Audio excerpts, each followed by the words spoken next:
بسم اللہ الرحمن الرحیم۔ شروع اللہ کے نام سے جو بڑا مہربان نہایت رحم والا ہے۔ اذ قتلتم نفسا فادارأتم فیہا وَإِذْ قتلتم، اور جب تم نے قتل کیا نفسا ایک نفس کو، فادارأتم فیہا پھر تم ایک دوسرے پر الزام پھینکتے رہے یا اختلاف کرنے لگے یا جھگڑا کرنے لگے اس نفس کے بارے میں۔ بنیادی طور پر یہ واقعہ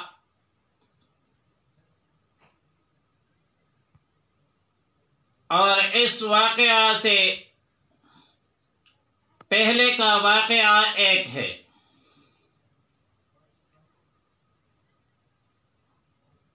مذکورہ آیت میں واقعہ کی ابتدا ہے اور اس سے قبل واقعہ میں انتہا تھی۔ تقدیم تاخیر میں اسرائیل کے خباثت اور شرارت کی طرف اشارہ ہے، اور بعض مفسرین فرماتے ہیں کہ یہ مستقل واقعہ ہے۔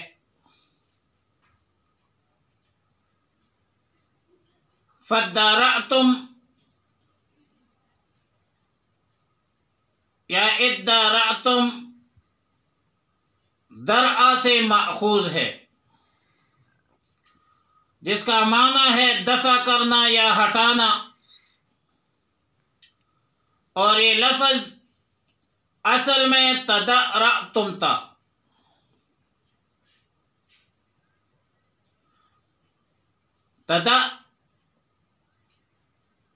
تدارأتم تھا، قرب مخرج کی وجہ سے دال حرف تا میں تبدیل ہوا،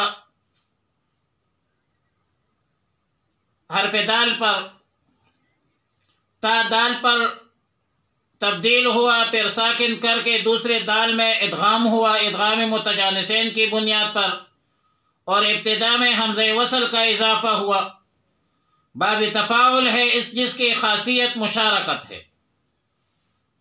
مطلب یہ ہوگا کہ فادارأتم تم میں سے ہر شخص دوسرے پر قتل کا الزام لگاتے رہے اور ایک دوسرے کو قاتل سمجھتے تھے۔ فادارأتم کا ایک ترجمہ اختلفتم ہے، مطلب یہ ہے کہ تم نے آپس میں اختلاف کیا، اور ایک ترجمہ تنازعتم ہے، یعنی تم نے آپس میں جھگڑا شروع کیا۔ فیہا اس نفس میں کے بارے میں ہا ضمیر راجع ہے نفس کو، اور ظاہر ہے کہ نفس مؤنثی سماعی ہے۔ واللہ مخرج ما کنتم تکتمون، اللہ ظاہر کرتا ہے ما کنتم تکتمون جو تم چھپاتے ہو۔ فقلنا اضربوہ ببعضہا، پھر ہم نے کہا اضربوہ مارو اس مردہ پر، اس گائے کا بعض حصہ، ببعضہا مطلب یہ ہے کہ گائے کے بدن کا کوئی حصہ مقتول کے بدن سے لگا دو تو وہ زندہ ہو کر اپنا قاتل خود بتائے گا۔ کذالک یحیی اللہ الموتى، اسی طرح زندہ کرے گا اللہ رب العالمین مردوں کو۔ یہ اظہار عبرت کے لیے جملہ معترضہ ہے، مطلب اس واقعہ میں منکرین حشر اور بعث بعد الموت کے لیے عبرت ہے۔ وَيُرِيكُمْ آیاتہ، اور دکھاتا ہے تمہیں اپنے قدرت کے نمونے، لعلکم تعقلون تاکہ تم عقل سے کام لو۔ آیاتہ نشانات یا قدرت کے نمونے بے معنی کہ تمہیں معلوم ہو جائے کہ ان اللہ علی کل شیء قدیر، اللہ رب العالمین ہر چیز پر قادر ہے۔ عقل سے کام لو، جب اللہ ایک نفس کے احیاء پر قادر ہے تو پھر تمام نفسوں کے احیاء پر بھی قادر ہے۔ اللہ کے لیے کوئی مشکل نہیں ہے۔ ثم قست قلوبکم من بعد ذالک، پھر سخت ہو گئے اس کے بعد تمہارے دل۔ ثم قست، پھر سخت ہو گئے قلوبکم تمہارے دل، من بعد ذالک، اس واقعہ کے بعد۔ ذالک کا مشار الیہ گزشتہ واقعات ہے، انعامات ہے، آیات ہے، معجزات ہے، ما سبق من الآیات جتنی بھی ہے۔ اور بنیادی طور پر بنی اسرائیل کو یہ چاہیے تھا کہ ان انعامات، احسانات، عنایات، معجزات کے بعد ان کے دل نرم ہو جاتے۔ بنی اسرائیل، تمہارے دل تو نرم ہونا چاہیے تھا، تمہارے اندر تو خوف خداوندی پیدا ہونا چاہیے تھا، تمہارے اندر اخلاص اور للہیت پیدا ہو جانا چاہیے تھا، مگر اس کے باوجود تمہارے دل سخت ہو گئے۔ تم نے اللہ کی حدود کو توڑا، اور اللہ کے حدود کے توڑنے کو تم نے اپنا شیوا بنا دیا۔ تم نے انبیاء علیہم السلام کی مخالفت اور انسانیت کی قتل و غارت کو اپنا طریقہ بنایا ہے۔ فَهِيَ كَالْحِجَارَةِ، پس ہو گئے تمہارے دل پتھر کی طرح، او اشد قسوہ، بلکہ پتھر سے بھی سخت ہو گئے۔ پتھر تو هغه زړه نه دی، آسکانے د صحرا دی، په خوږ منځړ کې چې خوږ نشي زړه نه دی، یہ تو پتھر سے بھی بدتر ہے۔ وَإِنَّ مِنَ الْحِجَارَةِ لَمَا يَتَفَجَّرُ مِنْهُ الْأَنْهَارُ، اور بعض پتھر ایسے ہوتے ہیں جن سے جاری ہوتی ہیں نہریں۔ وَإِنَّ مِنْهَا لَمَا يَشَّقَّقُ فَيَخْرُجُ مِنْهُ الْمَاءُ، اور ان میں بعض پتھر ایسے ہیں جو پٹ جاتے ہیں۔ فَيَخْرُجُ مِنْهُ الْمَاءُ، نکلتا ہے ان سے پانی۔ وَإِنَّ مِنْهَا لَمَا يَهْبِطُ مِنْ خَشْيَةِ اللَّهِ، اور ان میں سے بعض پتھر ایسے ہیں جو یہبط، گر پڑتے ہیں اللہ کے خوف سے۔ وَمَا اللَّهُ بِغَافِلٍ عَمَّا تَعْمَلُونَ، اور اللہ رب العالمین بے خبر نہیں ہے تمہارے کاموں سے۔ آیات مذکورہ میں پتھروں سے پانی کا نکلنا بعید از قیاس یا بعید از عقل نہیں ہے، بلکہ یہ نظارہ، یہ مشاہدہ تو کوئی بھی کر سکتا ہے اور کرتا بھی ہے، مگر پتھروں میں خشیت، خوف اور ڈر پر شبہ کیا جا سکتا ہے۔ وجہ یہ ہے کہ پتھر جمادات میں سے ہے، اور جمادات کے اندر روح، احساس اور ادراک نہیں ہوتی، تو خشیت کیسی ہوگی؟ جواب یہ ہے کہ ہر چیز اللہ کی حمد بیان کرتے ہیں، اور شے کا اطلاق جمادات پر بھی ہوتا ہے۔ وَإِن مِّن شَيْءٍ إِلَّا يُسَبِّحُ بِحَمْدِهِ وَلَكِن لَّا تَفْقَهُونَ تَسْبِيحَهُ، ہر چیز اللہ کی حمد بیان کرتے ہیں، لیکن وَلَكِن لَّا تَفْقَهُونَ، ہم نہیں سمجھتے۔ اب ظاہر ہے کہ عدم فہم، عدم علم، عدم شے پر دلالت تو نہیں کرتی، ہمارے فہم، ہمارے علم کا مسئلہ ہے، جمادات کی خشیت کا مسئلہ نہیں ہے۔ نبی علیہ السلام نے فرمایا جبل احد جبل یحبنا ونحبہ، احد پہاڑ ہمارے ساتھ محبت کرتے ہیں اور ہم احد کے ساتھ محبت کرتے ہیں۔ اب محبت کے لیے بھی تو احساس اور ادراک ہونا چاہیے، اور یا یہ کہ خشیت دو قسم پر ہے، ایک خشیت تکوینی ہے، ایک خشیت تکلیفی ہے۔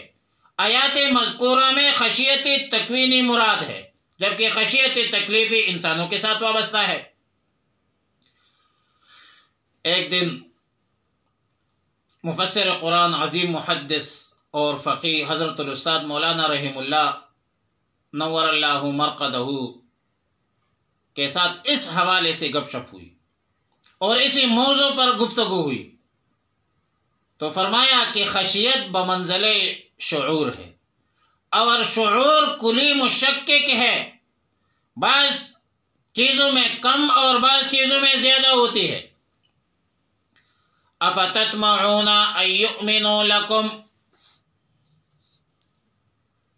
حمزہ استفہام ہے، افتطمعون، کیا اب تم توقع اور طمع رکھتے ہو، ان یؤمنوا لکم، کہ وہ تمہاری بات مانیں گے۔